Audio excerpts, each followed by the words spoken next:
안녕하십니까. 대출을 박살낸 남자 조철민입니다. 오늘은 조금 무거운 주제입니다. 자, 빚이 많은 분들, 대출이 너무 많아서 힘드신 분들은 계속해서 대출로 대출을 막으실 일이 아닙니다. 빚을 빚으로 막는다는 거는 불가능합니다. 자, 그런 분들이 마지막에 가면은 어떤 길을 선택하는 게 가장 현명하냐? 워크아웃을 하거나 개인 회생을 하거나, 연세가 많고 더 이상 소득 활동을 하지 않는 분들은 개인 파산을 신청하거나, 이게 가장 현명한 길입니다.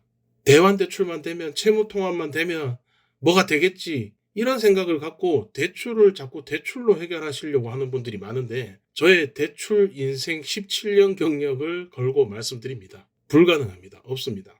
대출은 내가 벌어서 갚거나 나라에서 빚을 탕감해줘야 해결이 됩니다.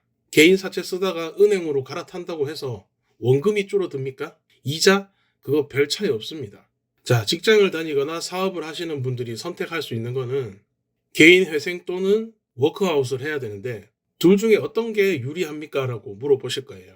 어떤 게 유리합니까? 라고 물어보시는 거에 밑바탕의 그 뜻은 그거겠죠.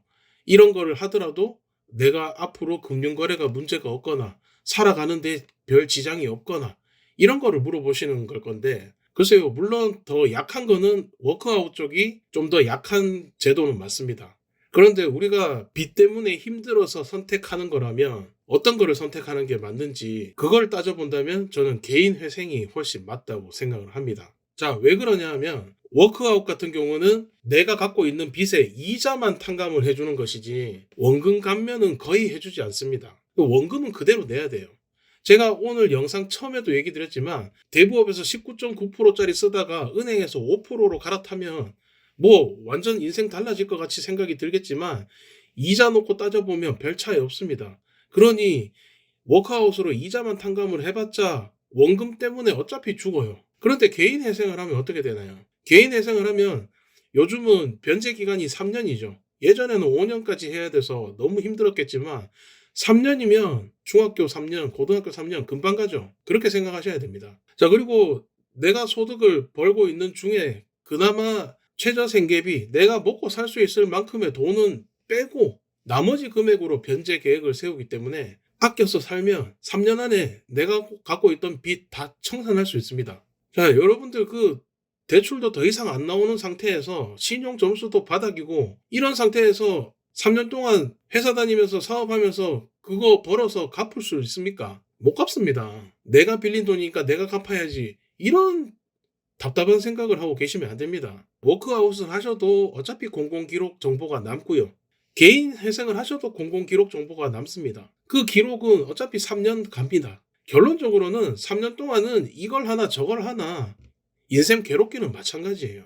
그렇지만 3년 바짝 고생하면 내가 갖고 있던 빚을 싹 다 청산할 수 있다는데 어떤 걸 선택해야 되겠습니까? 저라면 무조건 개인 회생을 선택합니다. 자, 개인 회생하면은 대부분 사람들이 무섭게 느껴지는 게, 아, 이거 하면은 내가 인생 뭐 낙인 찍혀서 평생 그 금융 뭐 어떤 금융 제재를 받으면서 살아야 되는 거 아닌가, 이런 거 했다고 하면 남들이 돈 빌려서 돈도 안 갚는 사람이다, 이런 식으로 나를 이상하게 보지 않을까, 이런 생각들을 하시는데, 그러면 계속 추심 전화 받으면서 그 스트레스 받으면서 사는 게 더 행복합니까? 그 남들이 내가 개인 회생한 거 갖고 손가락질 한다 한들 그거 무슨 상관입니까? 당장 내가 죽겠는데 남이 그렇게 생각하든 말든 그게 무슨 의미가 있죠? 그 남 눈치 봐가면서 살다가 빚 갚다가 허덕거리면서 살다가 죽을 겁니까? 자, 진짜 대출 많으신 분들 중에서, 물론 저한테 상담 연락 오시는 분들은 은행에서 대출 써보시고 뭐 카드론 써보시고 더 이상 대출이 좀 잘 안 되시기 때문에 이런 유튜브 같은 영상도 보고 상담사를 찾아서 방법이 없나 물어보시는 겁니다. 그래서 저한테 연락 오시는 분들의 대부분은 신용 점수가 낮고 채무가 많으신 분들이에요. 물론 그 중에서도 어느 정도 수습이 가능하신 분들도 있지만, 대출이 너무 많고 빚이 많은 분들은 이거 대출로 뭐 어떻게 자꾸 해결하시려고 하면 점점 더 수렁으로 빠져듭니다. 그러면 마지막에 어떻게 되냐? 대출 사기를 당합니다. 나는 뭐 더 이상 잃을 것도 없어, 이게 아니에요. 당연히 본인들은 잃을 게 없겠죠. 그 사기꾼들은 노리는 게 본인들이 아니에요. 지금 빚 때문에 판단력이 흐려진 당신들을 붙잡고 당신 주변의 사람들을 끌어들이기 위해서 당신들을 꼬시는 거란 말이에요. 그러니 내가 대출 받으려고 안 되는데도 꾸역꾸역 찾다가 마지막에 어딘가에서 된다는 얘기 듣고 솔깃해서 넘어가잖아요.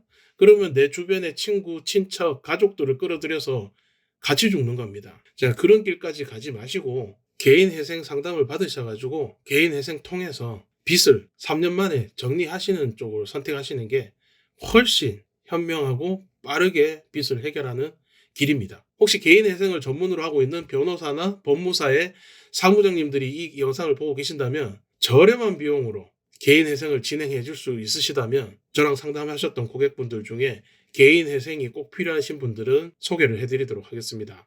자, 개인 회생은 국가에서 빚 때문에 힘들어하는 국민들을 도와주기 위해 만든 제도입니다. 복지 정책이라고 보셔야 됩니다. 자, 이런 좋은 정책을 놔두고 이상한 편견을 가지고 이거를 피하시면 안 됩니다. 좋은 제도를 활용하셔서 인생 다시 한번 설계해 보시길 바랍니다. 감사합니다.